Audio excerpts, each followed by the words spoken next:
Hello students, I am your science teacher Preeti ma'am and I am going to teach you chapter number 3, that is fabrics to fiber, fibers to fabrics, and this is the first part. And the topics that I am going to cover in this chapter are the definition of natural and artificial fibers. About wool we'll be discussing. We'll be also discussing about sheep rearing, and we will also be discussing about the wool producing animals. And students, if you are not still, like, share and subscribe for my channel, please do the same. Students, we have studied in class 6 about fabrics, the clothing materials, जो कपड़े हम पहनते हैं वो, they are created from fibers. तो ये fibers होते क्या है? What are these fibers? These fibers are spun into threads या yarns, and threads are woven into fabrics. तो यहाँ पर मैंने ऐसा ही लिखा है, फाइबर होता है, उसको पहले थ्रेड में कन्वर्ट किया जाता है एंड देन वो थ्रेड में से हम बाद में फैब्रिक्स बनाते हैं. So if we are discussing about the natural and artificial fibers, based on their source, कहाँ से वो मिलता है, the fibers they can be classified into two types. One are the natural fibers, जो हमको naturally मिलता है, जो हमको plants या animals से मिलता है, those are called as the natural fibers. Students, we get the natural fibers from plants and animals. Cotton, jute, flax, silk, wool, these are all the natural fibers. ये सारे natural fibers हैं. And natural fibers, they can be further classified into plant fibers. तो ये plant fibers होते क्या है? Those which are obtained from plants, and plant is natural. जैसे कि cotton है, jute है, flax है, these are all plant fibers.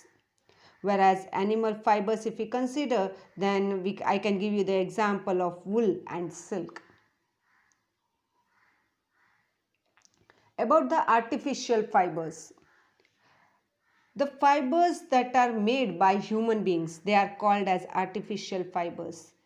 Humans make artificial fibers using chemicals in factories or laboratories. Chemicals या chemicals की मदद से जो factories में जो fibers बनाए जाते हैं, those are called as the artificial fibers.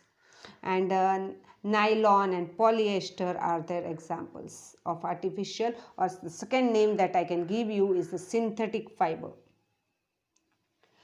Let's discuss something about the wool. तो ये wool होता क्या है? Wool, it is an animal fiber and that is generally obtained from the hair or fleece of the sheep. sheep के बालों से जो हमको मिलता है, that is called as the wool.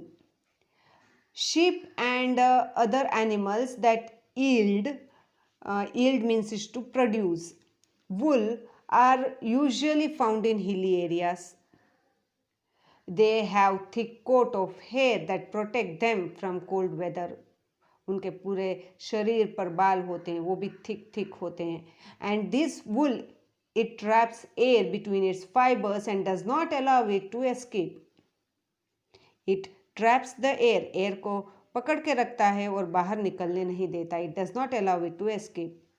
And as air is the poor conductor of heat, the animals stay warm. So wool fibers have natural blends. उनके खुद के कलर्स होते हैं, उनके खुद के बेंड्स होते हैं, and they are elastic. और होते कैसे हैं? वो elastic होते हैं. इलास्टिक मतलब वो उनको हम स्ट्रेच कर सकते हैं, वैसे प्रोपोर्शन में वो पाए जाते हैं. तो वुल शीप में से जो मिलता है उसके बारे में हम पढ़ते हैं. तो a sheep it has two types of hair. उनके बॉडी में दो टाइप के हेयर्स होते हैं. एक तो हम उसको कहते हैं एज कोर्स बियर्ड हेयर और दूसरा हम कहते हैं एज सॉफ्ट अंडर हेयर. जो सॉफ्ट अंडर हेयर होता है वो स्किन के एकदम पास में होता है और वही हम वुल बनाने के लिए यूज़ करते हैं. Over thousands of years, Sheep has been selected so that they have only soft underhair. In this method, a male and a female are specially chosen such that their young ones will have only and only soft hair. So, the process in which the parents are specially selected to produce offsprings to have certain qualities, it is called as selective breeding. Right so selective breeding का मतलब क्या होता है कि specially हम वैसे parents को choose करते हैं जिसके बॉडी कवरिंग्स में जो हेयर होते हैं, अंडर हेयर होते हैं, वो बहुत सॉफ्ट होते हैं. So like that we choose them. So about sheep rearing, sheep are usually kept in barns और पेंस. शिप्स को जहाँ पर रखा जाता है उसको हम बांस या पेंस कहते हैं. और they are also kept in open with the dogs as the guards. और उनको ग्रेजिंग करने के लिए बाहर भेजा जाता है. So they are allowed to graze outside and eat fresh green grasses, leaves and hays and oil cakes और grains. ये सब कुछ उनको खाने में दिया जाता है. इतना ही नहीं, उनको ऑयल केक्स और ग्रेन्स दिए भी जाते हैं उनको. And in India sheep are reared for wool के लिए उसको रेयर किया जाता है in specially dry and hilly areas. The main wool producing states in India, they are the Punjab, Haryana, Rajasthan, Telangana, Andhra Pradesh, Gujarat, Karnataka, Uttaranchal, Jammu Kashmir, Uttar Pradesh and Maharashtra. तो इन सारे states में ज़्यादातर वुल बनाए जाते हैं और ships यहाँ पर रेयर किए जाते हैं. तो शिप्स के अलग अलग ब्रीड्स होती हैं, प्रजातियाँ होती है. जैसे मारवाड़ी होता है, वो they produce coarse wool use to make carpets. यानी कारपेट्स बनाने के लिए जो वुल यूज़ किया जाता है वो मेवाड़ी ब्रीड का होता है, मेवाड़ी शिप का होता है. करना होता है वो हम क्लोथ्स बनाने के लिए यूज़ करते हैं. लोही ब्रीड जो होता है वो that is used for good quality wool use to make carpets, अच्छी कारपेट बनाने के लिए. भाखरवाल होता है, it is use to make the shawls. And Patanwadi, it is used to make socks and stockings and tights, etc. And you might also be knowing that students, Australia, it is the largest producer of the wool in the world. The breed of sheep that is widely used for wool production in Australia, कौन से ship का वुल हम लेते हैं तो merino नाम का एक शिप है ऑस्ट्रेलिया में, वो सबसे ज़्यादा यूज़ होता है. और उसके जो हेयर होते हैं बहुत ही सॉफ्ट होते हैं और वार्म, उसका फर जो होता है वो बहुत ही वार्म होता है. और ऐसे शिप्स बहुत सारे लोग ऑस्ट्रेलिया में रेयर करते हैं, मेरिनो शिप के. इसके अलावा बहुत सारे दूसरे भी वुल प्रोड्यूसिंग एनिमल्स है. यानी सिर्फ शिप से हमको वुल नहीं मिलता, हमको वुल अंगोरा रैबिट से भी मिलता है. And angora rabbit, it is the domestic rabbit जो हम अंकारा टर्की में है वहाँ पर ज़्यादा पाया जाता है. और it is bred for its soft lightweight wool and that is called as angora wool. उसको हम कहते हैं as angora wool. And the rabbit that you can see over here, these are the angora rabbits. This is what you can see over here, they are the angora goats. The hair from the angora goat, it is used to make a shiny silk like fiber. और shiny silk like fiber जो होता है उसको हम mohair कहते हैं. और mohair it is use to make scarves, dresses, sweaters, coats, blankets. ये सारी चीज़ें बनाने के लिए हम अंगोरा गोट के जो वुल होता है, फाइबर होता है, वो हम यूज़ करते हैं. इसके अलावा वुल प्रोड्यूसिंग एनिमल्स की बात करें तो काश्मीरी गोट, इसका भी वुल बहुत सारे प्लेसेस पे यूज़ किया जाता है.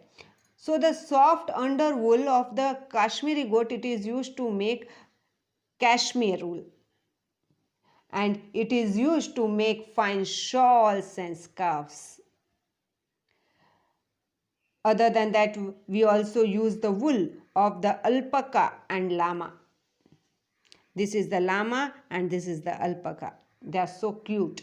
So the llama and alpaca, they are the South American animals. South America के ये animals है दोनों के दोनों, और वो camels की तरह रिजेंबल करते हैं, camels के जैसे दिखते हैं. And we get soft, sturdy का मतलब है strong and durable wool from them. इसके अलावा कैमल होता है, उसके भी हम हेयर एज वुल यूज़ करते हैं, because camel's hair it is very warm and it is use to make coats, sweaters, gloves, mufflers, quilts मतलब 2 लेयर्स फैब्रिक से जो बनाया जाता है, जिसके बीच में insulation with insulation between having decorative designs, उसको हम कहते हैं as quills. Musk ox, this is also used. You can see over here it has beautiful hair on its body. So the musk ox, it is related to sheep की तरह दिखता है, and goats. It is found specially in Canada, Greenland and Alaska. And the hair of the musk ox, it is spun into soft fiber, और वो soft fiber को हम कहते हैं as cuvit. याक के भी हम वुल बना सकते हैं. And the yak, it is a large animal which is related to cows and it is found in central Asia, Tibet, Mongolia and Russia. यहाँ पर ये सारे प्लेसेस में ये ज़्यादातर पाया जाता है. द याक वुल, तो उसका नेचर कैसा होता है? तो स्टूडेंट्स, उसका नेचर सॉफ्ट एंड वार्म होता है, and it is used in cold places such as Tibet and Kashmir. इसके अलावा जो टिबेटियन एंटेलोप है, उसके भी हम वुल प्रोड्यूस कर सकते हैं. और आपको तो शायद पता ही होगा कि Tibetan antelope, it is considered in the endangered species, और इसको मारा जाता है वुल के लिए, उसके प्रोडक्शन के लिए, उसके ट्रेड के लिए, इसलिए वो नियरली बैन ही कर दिया गया है. However, the antelopes, they are still being hunted and shawls made from their wool are sold illegally for high prices. So these are some of the questions that you are going to write down. So here we end up our chapter over here, and the rest of the chapter will be continuing in the next lecture. So students, bye bye.